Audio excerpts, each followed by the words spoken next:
ग्रामीण भागाच्या विकासासाठी राज्य सरकारनं मोठा निर्णय घेतलाय। ग्रामविकास आणि सार्वजनिक बांधकाम खात्याअंतर्गत विकास कामांसाठी कर्ज घेण्यास मंत्रिमंडळानं मंजुरी दिली आहे। ग्रामविकासासाठी 4,229 कोटी तर सार्वजनिक बांधकामासाठी 1,000 दशलक्ष अमेरिकन डॉलर्सचं कर्ज घेण्यात आलंय आणि यामधूनच राज्यात 3,500 किलोमीटर रस्त्यांची कामं होणार असून राज्याचा हिस्सा 1,929 कोटींचा असेल।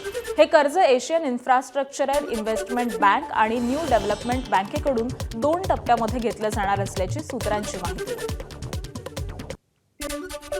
राज्य सरकारनं पुण्यश्लोक अहिल्यादेवी होळकर शेतकरी कर्जमुक्ती योजना 2026 जाहीर केली।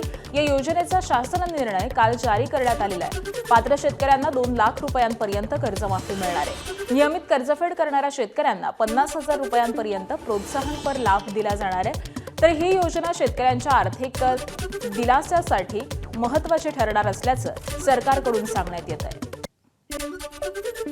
30 जूनच्या आधी कर्जमाफीचं दिलेलं आश्वासन सरकारनं पूर्ण केल्याचं चित्र आहे। शेतकऱ्यांचं 2 लाखांपर्यंतचं कर्ज शेतकऱ्यांसाठी माफ करण्यात आलंय। सोबतच नियमित पीक कर्ज भरणाऱ्यांना 50,000 रुपयांना प्रोत्साहन निधी देण्यात जाणार आहे। सरकारनं पुण्यश्लोक अहिल्याबाई होळकर कर्जमाफी योजनेला मंजुरी दिली, पण याची घोषणा विधान परिषदेची आचारसंहिता संपल्यावरती होणार आहे। या निर्णयामुळे तब्बल 56 लाख शेतकऱ्यांना दिलासा मिळणार असून 65 लाखांहून अधिक कर्ज खात्यांवरच्या कर्जांचा बोजा हा हलका होणार आहे। दरम्यान नियमितपणे कर्जफेड करणाऱ्या शेतकऱ्यांना देखील न्याय मिळावा अशी मागणी आमदार बच्चू कडूंनी केली आहे। राज्यातले शेतकरी मान्सूनच्या प्रतीक्षेमध्ये असताना कर्जमाफीच्या बातमीनं त्यांना सर्वात मोठा दिलासा मिळालाय। बच्चू कडू यांनी राज्य सरकारच्या कर्जमाफीच्या निर्णयावरती प्रतिक्रिया दिली आहे। कर्ज फेडणाऱ्यांना 1 लाखांचं अनुदान द्या अशी मागणी बच्चू कडूंनी केली आहे। शेतकऱ्याच्या कर्जमाफीची लढाई आम्ही जिंकली, पण त्याच्यामध्ये प्रोत्साहन निधी जे 50,000 आहे ते सरकारनं 1 लाख करावे याच्यासाठी बच्चूकडूचा लढा कायम राहील। पुन्हा सरकारचं आभार मानून सगळ्यांना धन्यवाद देऊन आपल्या सर्वांचे आभार मानतो। ही कर्जमाफी माझ्या शेतकऱ्यांच्या खात्यापर्यंत आणि त्याच्या खऱ्यातलं आयुष्य बदलणारी राहील। कर्जमाफीच्या नियम आणि अटींबाबत सरकार विभाग लवकरच परिपत्रक काढणार आहे। मात्र या कर्जमाफीची प्रभावीपणे अंमलबजावणी झाली पाहिजे अशी प्रतिक्रिया शेतकऱ्यांनी दिली आहे। शासन नुसतं जाहीर करते, त्याची अंमलबजावणी प्रभावीरित्या करायला पाहिजे। तसेच सरसकट 2 लाखापर्यंत सर्व शेतकऱ्याला त्याचा लाभ कर्जाचा भेटला पाहिजे आणि तसेच हे कर्ज माफ झाल्यानंतर लगेच नवीन पीक कर्ज देण्यात यावी। पेरणी झाल्याच्या नंतर कर्जमाफी होऊन आमचा काही शेतकऱ्याचा उपयोग होणार नाही। पेरणीच्या वेळी नव्यानं कर्ज द्यायला पाहिजे। पेरणीच्या वेळी नव्यानं आम्हाला कर्ज मिळायला पाहिजे। आता जर माफी झाली तर पेरणीच्या वेळी आम्हाला कर्ज मिळेल आणि निकष न लावायला पाहिजे। योग्य वेळी निर्णय जाहीर केला, कारण आता येणारे आमचं पेरणीचा हंगाम आहे। आम्हाला खता बियाचे भाव वाढलेले आहेत, थोडासा दिलासा का होईना भेटून जाईल। लवकरात लवकर त्यांनी ते निर्णय जाहीर करावा आणि डायरेक्ट खात्यात पैसे यायला। मंत्रिमंडळाच्या बैठकीनंतर पणन मंत्री जयकुमार रावल यांनी राज्य सरकारचं शेतकऱ्यांसंदर्भातलं धोरण स्पष्ट केलं। शेतकऱ्यांना केंद्रस्थानी ठेवून सरकार काम करणार आहे। शेतीमालाला अधिक भाव मिळावा यासह पीक काढणीनंतरची संपूर्ण साखळी ही मजबूत केली जाणार आहे। त्याबरोबरच भविष्यामध्ये साधारण जवळपास 1200 एकर क्षेत्रावरती जगातली सर्वात मोठी कृषी बाजारपेठ महाराष्ट्रामध्ये उभारण्याचा सरकारचा संकल्प असल्याचं रावत यांनी म्हटलं। आमच्या सरकारचं धोरण होतं की शेतकरी यांना केंद्रबिंदू ठेवून आम्ही काम करतोय। राज्याचं हे महायुतीच्या सरकारने असं ठरवलंय की आपल्याला पोस्ट हार्वेस्ट शेतीमाल पिकल्यानंतर ती जी पूर्ण शृंखला आहे त्याच्यामध्ये कोल्ड स्टोरेज असतील, गोडाऊन असतील, कृषी उत्पन्न बाजार समिती असतील आणि थेट एक्सपोर्टपर्यंत जे जे काही प्रणाली याला बळकट करण्याचं काम हे करण्याचं आम्ही ठरवलेलं आहे। कांद्याचा प्रश्न पुन्हा एकदा राज्याच्या राजकारणाच्या केंद्रस्थानी आलाय आणि याच प्रश्नावरून पुणे जिल्ह्यातील मंचरमध्ये महाविकास आघाडीनं जोरदार आंदोलन केलं। कांदा उत्पादक शेतकऱ्यांना योग्य दर मिळावा या मागणीसाठी राष्ट्रवादीचे आमदार रोहित पवार, शशिकांत शिंदे, काँग्रेसचे प्रदेश अध्यक्ष हर्षवर्धन सपकाळ, खासदार अमोल कोल्हे, ठाकरेंच्या शिवसेनेचे नेते सचिन अहिर यांच्यासह मवियाचे अनेक नेते आणि कार्यकर्ते रस्त्यावरती उतरले। आंदोलनादरम्यान आंदोलकांनी रस्त्यावरती कांदे ओतून सरकारविरोधात घोषणाबाजी केली। कांद्याला किमान 25 रुपये प्रति किलो दर द्यावा अशी प्रमुख मागणी आंदोलकांनी केली। तर आंदोलन तीव्र होताच पोलिसांनी हस्तक्षेप करत आमदार रोहित पवार यांच्यासह अनेक आंदोलकांना ताब्यात घेतलं। त्यामुळे मंचर परिसरामध्ये काही काळ तणावाचं वातावरण निर्माण झालं होतं।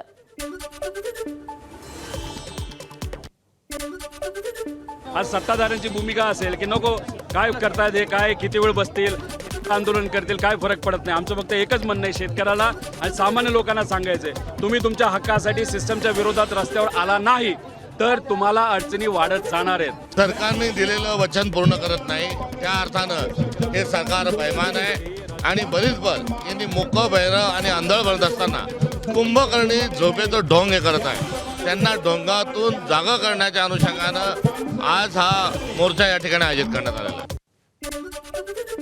केंद्र सरकारनं आयात शुल्क रद्द केल्यानंतर कापसाच्या दरात मोठी घसरण झाली आहे. कापसाचा भाव सुमारे 1000 ते 1500 रुपयांनी घसरलाय. यावरून राष्ट्रवादी काँग्रेस पार्टी शरदचंद्र पवार पक्षाच्या महिला प्रदेशाध्यक्षा रोहिणी खडसे यांनी संतप्त सवाल उपस्थित केलाय. केंद्र सरकारनं कापसावरील आयात शुल्क रद्द केलाय. सरकार झोपेत निर्णय घेत आहे का, असं त्या म्हणाल्या. सरकारने कापसावरील आयात शुल्क हा रद्द करण्याचा निर्णय घेतला आणि ज्या निर्णयामुळे कापसाचे दर हे 1000 रुपये ते 1500 रुपये प्रति क्विंटलने कोसळलेले आहेत. शेतकऱ्यांच्या प्रति सरकारला कुठलीही संवेदनशीलता राहिलेली नाही आहे का? आणि बाहेरच्या शेतकऱ्यांना पंक्तीचे जेवणं द्यायचेत आणि आपल्या स्वतःच्या शेतकऱ्यांचं आर्थिक नुकसान करायचं, हे धोरण सरकार अंमलात आणतंय का? यासाठी सरकारने परत एकदा विचार करावा आणि आयात शुल्क जो त्यांनी रद्द केलेला आहे तात्काळ हा निर्णय थांबवावा.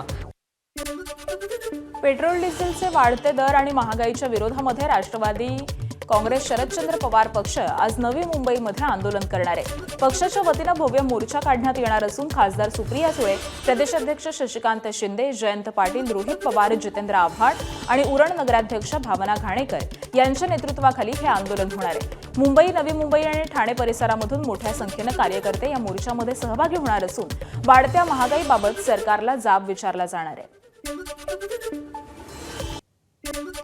नीट परीक्षेच्या पेपरफुटीच्या मुद्द्यावरती केंद्रीय शिक्षण मंत्री धर्मेंद्र प्रधान यांच्या राजीनाम्याच्या मागणीसाठी काँग्रेस आणि युवक काँग्रेसच्या वतीनं मुंबईमध्ये आंदोलन करण्यात आलं. या आंदोलनादरम्यान चैत्यभूमी ते शिवाजी पार्क दरम्यान युवा आक्रोश मोर्चाचं आयोजन करण्यात आलं होतं. यावेळी पोलिसांनी चैत्यभूमी परिसरामध्ये कडक बंदोबस्त ठेवून बॅरिकेडिंग केलेलं होतं. पेपर की चर्चा करते हैं और अब पेपर लीक में चुप है, इससे पता चलता है प्रधानमंत्री कॉम्प्रोमाइज है. इससे पता चलता है देश का गद्दार है ये धर्मेंद्र प्रधान, जो पैसों के लालच में देश के भविष्य को बेच रहा है, पैसों के लालच में यहाँ के छात्रों और युवाओं के भविष्य को बेच रहा है. राहुल गांधी जी ने कहा है जब तक धर्मेंद्र प्रधान को सैक नहीं किया जाता, जब तक धर्मेंद्र प्रधान इस्तीफा नहीं देता, उसके खिलाफ कार्रवाई नहीं होती, कांग्रेस पार्टी सड़कों में संघर्ष करती रहेगी. वाढती महागाई आणि सध्याच्या इंधन दरवाढी विरोधामध्ये उद्धव ठाकरेंच्या शिवसेनेच्या वतीनं दक्षिण मुंबईतील गिरगाव परिसरामध्ये आंदोलन करण्यात आलं. खासदार अरविंद सावंत यांच्या नेतृत्वाखाली हे आंदोलन करण्यात आलं. या आंदोलनामध्ये गिरगावातल्या शिवसेना शाखेपासून ठाकूरद्वार नाक्यापर्यंत मोर्चा काढण्यात आला. खासदार अरविंद सावंत यांनी सायकल चालवून इंधन दरवाढीचा प्रतिकात्मक निषेध केला. त्यावेळी ठाकरे समर्थक महिला शिवसैनिकांनी चूल पेटवून त्यावरती स्वयंपाक केला आणि सरकारच्या धोरणांचा विरोध केलाय. या आंदोलनामध्ये मुंबई महापालिकेच्या विरोधी पक्षनेत्या किशोरी पेडणेकर या देखील सहभागी झाल्या होत्या. इंधन दरवाढीच्या निषेधार्थ नाशिकच्या येवला तालुका काँग्रेस कमिटीनं अनोख्या पद्धतीनं आंदोलन केलं. पेट्रोल पंपावरती इंधन भरण्यासाठी आलेल्या वाहनधारकांना मेलोडी चॉकलेट आणि गुलाब पुष्प देत गांधीगिरीच्या माध्यमातून सरकारचं लक्ष वेधण्याचा प्रयत्न करण्यात आला. तालुकाध्यक्ष समीर देशमुख यांच्या नेतृत्वाखाली झालेल्या या आंदोलनामध्ये काँग्रेसच्या विविध सेलचे पदाधिकारी आणि कार्यकर्ते मोठ्या संख्येनं सहभागी झाले होते. वाढलेल्या महागाईचा फटका सर्वसामान्यांना बसत असून ही दरवाढ तातडीनं मागे घ्यावी अशी मागणी आंदोलकांनी केली आहे. देशामध्ये एवढी भयान परिस्थिती असताना आपल्या देशाचे पंतप्रधान विदेशात जाऊन मेलोडी चॉकलेट वाटत आहे, म्हणजे अत्यंत शर्मेची ही बाब आहे. त्याच्या निषेधार्थ उपहासात्मक आज आम्ही या पेट्रोल पंपावर आलेल्या ग्राहकांना मेलोडी चॉकलेट आणि गुलाब पुष्प देऊन त्यांचा केंद्र सरकारचा निषेध करीत आहोत. ह्या वाढलेल्या पेट्रोल डिझेलचे दरवाढ हे कमी झाले पाहिजे, नाही तर काँग्रेस पक्षातर्फे वेळोवेळी सरकारच्या विरोधात रस्त्यावर उतरून तीव्र असं आंदोलन केलं जाईल. केंद्र सरकारनं आयात शुल्क रद्द केल्यानंतर कापसाच्या दरात मोठी घसरण झाली आहे. कापसाचा भाव साधारण 1000 ते 1500 रुपयांनी घसरलाय आणि यावरून राष्ट्रवादी काँग्रेस शरदचंद्र पवार पक्षाच्या महिला प्रदेशाध्यक्ष रोहिणी खडसे यांनी संतप्त सवाल उपस्थित केला. केंद्र सरकारनं कापसावरील आयात शुल्क रद्द केलाय, सरकार झोपेत निर्णय घेतंय का असा सवाल त्यांनी उपस्थित केलाय. आज दुपारी महायुतीची संयुक्त पत्रकार परिषद आयोजित करण्यात आली. रवींद्र चव्हाण, सुनील तटकरे आणि उदय सामंत ही संयुक्त पत्रकार परिषद घेणार आहेत. महायुतीमधील बंडखोरी शमवणं त्याचबरोबर शिस्तभंगाच्या प्रकरणांवरून कारवाईबाबत भूमिका स्पष्ट करण्यासाठी पत्रकार परिषदेचं आयोजन करण्यात आलंय. संभाजीनगर आणि जालना विधान परिषद निवडणुकीच्या पार्श्वभूमीवर रात्री उशिरा उपमुख्यमंत्री एकनाथ शिंदे यांच्या ठाण्यातील निवासस्थानी महत्त्वपूर्ण बैठक पार पडली. बैठकीमध्ये संभाजीनगर आणि जालना विधान परिषद जागांबाबत अंतिम निर्णय आणि बंडखोरीच्या मुद्द्यांवरही सविस्तर चर्चा झाल्याची शक्यता आहे. त्याबरोबरच अब्दुल सत्तार यांची भूमिका समजून घेत नाराजी दूर करण्याचा प्रयत्न झाल्याची सूत्रांची माहिती आहे. स्थानिक स्वराज्य संस्थांच्या निवडणुकांच्या पार्श्वभूमीवरती महायुतीमधील अंतर्गत वाद टाळण्यासाठी उपमुख्यमंत्री एकनाथ शिंदेंनी महत्त्वाचे निर्देश दिले. मित्रपक्षांविरोधामध्ये भरलेले उमेदवारी अर्ज मागे घेण्याच्या सूचना शिवसेनेच्या नेत्यांना देण्यात आलेल्या आहेत. छत्रपती संभाजीनगरमध्ये मंत्री अब्दुल सत्तार यांच्या मुलानं अर्ज दाखल केलाय, तर रायगडमध्ये आमदार महेंद्र दळवी यांच्या कन्येनंही उमेदवारी अर्ज दाखल केलाय. या पार्श्वभूमीवरती महायुतीत दोस्ती कुस्ती होण्याची शक्यता व्यक्त केली जाते. मात्र शिंदेंच्या आदेशानंतर बंडखोरी शमवण्याची चिन्ह सध्या दिसून येत आहेत. काँग्रेसमध्ये प्रदेशाध्यक्ष हर्षवर्धन सपकाळांविरोधात नाराजांची खुली आघाडी उघडण्यात आल्याची माहिती आहे. राज्यभरामधील नाराज नेत्यांचा एक मोठा गट 8 जूनला दिल्लीमध्ये राष्ट्रीय अध्यक्ष मल्लिकार्जुन खरगे, राहुल गांधी आणि के.सी. वेणुगोपाल यांची भेट घेणार आहेत. या भेटीमध्ये काँग्रेस प्रदेशाध्यक्ष हर्षवर्धन सपकाळ यांना प्रदेशाध्यक्ष पदावरून हटवण्यासाठी मागणी करणार असल्याची माहिती सूत्रांकडून कळतीये. संघटन सृजन अभियानाअंतर्गत काही दिवसांआधी राज्यामध्ये नेमण्यात आलेल्या शहर अध्यक्ष आणि जिल्हाध्यक्ष निवडीवरून पक्षांतर्गत मोठी खदखद आहे आणि या पार्श्वभूमीवरती राज्यामधील काही मोठ्या नेत्यांकडून प्रदेशाध्यक्ष हटाव मोहीम राबवली जात असल्याची माहिती समोर येते. ठाकरेंच्या शिवसेनेचा शिर्डीत अहिल्यानगर जिल्ह्यामधील पदाधिकारी आणि कार्यकर्त्यांचा मेळावा पार पडला. मात्र या मेळाव्यामध्ये ठाकरेंचे खासदार भाऊसाहेब वागचौरे अनुपस्थित असल्यामुळे जोरदार चर्चा रंगली. विशेष म्हणजे खासदार संजय राऊत हे उपस्थित असताना देखील वागचौरे नसल्यामुळे अनेकांच्या भुवया उंचावल्या. यावरून चंद्रकांत खैरेंनी वागचौरेंना कुठेही न जाण्याची विनंती केली आहे. खासदार वागचौरे गेल्या काही दिवसांपासून शिंदेंच्या शिवसेनेच्या संपर्कात असल्याच्या चर्चा सुरू आहे आणि त्यामध्येच ते अनुपस्थित राहिल्यामुळे चंद्रकांत खैरे यांनी भाषणामधून त्यांना वेगळं न वागण्याचा सल्ला दिला आहे. बाळासाहेबांनी उद्धवसाहेबांनी आपण मोठं केलं असताना तर आपलं कर्तव्य की आपण जनतेची सेवा केली पाहिजे, कार्यकर्त्यांची सेवा केली पाहिजे. आणि म्हणून या ठिकाणी माझ्या भारतात धन्यवाद दिले की तुम्ही त्यांच्या उपरोक्ष त्या ठिकाणी हा मेळावा घेतला. मी तुमचं अभिनंदन करेन आणि पुढेही त्या ठिकाणी ठरवला गेला होता. मला नाही वाटत ते मी अजूनही सांगतो ते गेलेले अधिकृत करतो ते जाऊ नका, आम्हाला एक अशी विनंती पण करतो त्यांना. आता त्याची मर्जी परंतु बरोबर नाही.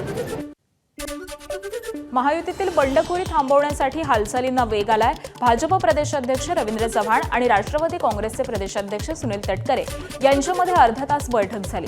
बंडखोरी लवकरात लवकर मोडीत काढून निवडणूक सुरळीत पार पाडण्यावरती दोन्ही नेत्यांमध्ये चर्चा झाली आहे. भाजप आणि राष्ट्रवादीच्या उमेदवारांविरोधामधील बंडखोरांशी संपर्क साधण्यास सुरुवात झाली आहे. अर्ज मागे न घेतल्यास पक्षाकडून शिस्तभंगाची कारवाई केली जाईल असा इशारा देखील देण्यात आलाय. बैठकीनंतर सुनील तटकरे यांनी माध्यमांना प्रतिक्रिया दिली. बऱ्यापैकी ठिकाणी तशाच पद्धतीची स्थिती आहे. मला विश्वास आहे की ज्या वेळेला ती नेतृत्व या संदर्भामधला निर्णय करेल, चुकीतलेलाच आहे. ज्या अर्थी त्या जागा महायुती म्हणून सर्वकडे सुटलेल्या आहेत त्या अर्थी देशाच्या केंद्रीय नेतृत्वाने या संदर्भातली अनुमती दिल्याच्या नंतर त्या ठिकाणी अशावेळीचे अर्ज दाखल केले गेले असतील तर ते अर्ज नक्कीच माघारी घेण्याच्या दृष्टीकोनातून प्रत्येक पक्षाचं नेतृत्व आणि जिथे कुठे काही समन्वय करायचा असेल, काही चर्चा करायची असेल ती चर्चा करून त्याच्यातला मार्ग 100% निघेल. कोकणातील विधान परिषदेच्या जागेवरून राजकारण तापलंय. शिवसेना नेते भास्कर जाधव यांनी राष्ट्रवादीचे प्रदेशाध्यक्ष सुनील तटकरे यांच्यावरती जोरदार टीका केली आहे. कोकणची विधान परिषदेची जागा शिवसेनेची होती आणि आहे, मात्र सर्वात कमी जागा असलेल्या पक्षाला ही जागा मिळाली. टोकाचा विरोध करणारे देखील समर्थन करतायत. तटकरेंकडे कोणता जादूटोणा भानामती आहे हे कळायला मार्ग नाही, असा टोला जाधवांनी लगावलाय. त्याबरोबरच एकनाथ शिंदे नावाचं ओझं खांद्यावरून उतरवण्याचा मार्ग भाजप शोधतोय. ही गोष्ट खरी आहे असंही जाधव म्हणाले. सरळ सरळ ही जागा शिवसेनेचीच होती, शिवसेनेचीच आहे आणि शिवसेनेलाच मिळायला पाहिजे होती. परंतु तटकरेंचं काय बाबा जादूटोणा त्यांच्याकडे आहे, कुठली भानामती त्यांच्याकडे आहे, ही कळायला काय मार्ग नाही. सोलापूरमधून काँग्रेस पक्षाला मोठा धक्का बसलाय. काँग्रेसचे उमेदवार आदित्य फत्तेपूरकर यांचा उमेदवारी अर्ज बाद करण्यात आलाय. फत्तेपूरकर यांच्या उमेदवारी अर्जावरती त्यांचे सूचक आणि पंढरपूरचे नगरसेवक नागेश भोसलेंनी स्वाक्षरी बनावट असल्याचा आक्षेप घेतला. सूचकाच्या या पवित्र्यामुळे मोठा गोंधळ निर्माण झाला. यामुळे काँग्रेस आणि भाजप कार्यकर्त्यांनी एकमेकांविरोधात जोरदार घोषणाबाजी केली. दरम्यान अर्ज बाद करण्याच्या निर्णयाविरोधामध्ये काँग्रेस पक्ष न्यायालयीन लढाई लढण्याच्या तयारीतही आहे. मी कोणाचे पैसे घेत नसतो. मी पैसे पुरवणारा माणूस आहे, मी पैसे घेणारा माणूस नाही. म्हणजे तुमच्यावर होणारा आरोप चुकीचा होता, चुकीचं आहे. आणि कुणी किडनॅप वगैरे केलं नव्हतं. काय नाही काय. मग तुम्ही हे ज्यावेळी पाठिंबा म्हणजे तुमची सही खोटी आहे म्हणून सांगितलं, त्यावेळेला नेमकं पालकमंत्र्यांनी वगैरे तुमचे संपर्कात होते का? नाही नाही, अजिबात नाही. बर. मग मी डायरेक्ट मला असं सगळं असे मग आम्ही गेलो डायरेक्ट तिथं अर्ज केला, वकील दिला आणि अपडेट करून दिलं. म्हणजे पालकमंत्री किंवा मुख्यमंत्र्यांनी तुमच्याशी काही संपर्क साधला नव्हता? नाही साधला नाही. तर दुसरीकडे अमरावती विधान परिषद निवडणुकीमध्ये बंडखोरी करणारे माजी आमदार विप्लल बाजोरिया यांनी उमेदवारी रद्द केलेली आहे. यांची उमेदवारी रद्द झाली आहे. शिवसेनेचे बंडखोर बाजोरियांच्या उमेदवारीला काँग्रेस उमेदवारांकडून आक्षेप घेण्यात आला होता आणि अखेर 4 तास युक्तिवाद आणि हाय व्होल्टेज नाट्यानंतर निवडणूक निर्णय अधिकारी यांनी बंडखोर विप्लव बाजोरिया यांची उमेदवारी रद्द केली आहे. विप्लव बाजोरिया यांच्या बंडखोरीमुळे भाजपची डोकेदुखी वाढलेली होती. उमेदवारी अर्ज रद्द झाल्यामुळे प्रवीण पोटे पाटील यांचा विजयीचा मार्ग हा मोकळा झाल्याची भावना कार्यकर्त्यांनी व्यक्त केली आहे. आज सुबह से सुनवाई चल रही थी. सारे जो जितने भी उम्मीदवार हैं सारों ने मतलब संगठनात्मक सबने एक साथ जॉइंट होकर मेरे फॉर्म पे सेम ऑब्जेक्शन लिया है, जो कि समझ में आता है कि सब जॉइंट है एक साथ में, और दबाव न्यूनतम अधिकारी पे दबाव तंत्र निर्माण किया है और मेरा फॉर्म रिजेक्ट मतलब जो त्रुटि बन ही नहीं सकती थी वो त्रुटि को निर्माण करके रिजेक्ट कराया है. तो इस मतलब आप मैं नक्कीच हाईकोर्ट जाके इस पर स्टे लाऊंगा और आपको पता चलेगा कि मतलब ऑब्वियसली इलेक्शन स्टे भी हो सकता है या मेरा फॉर्म वापस एक्सेप्ट भी हो सकता है. ये हाईकोर्ट का डिसीजन पे डिपेंड करेगा. एबीपी माझा, उघडा डोळे बघा नीट.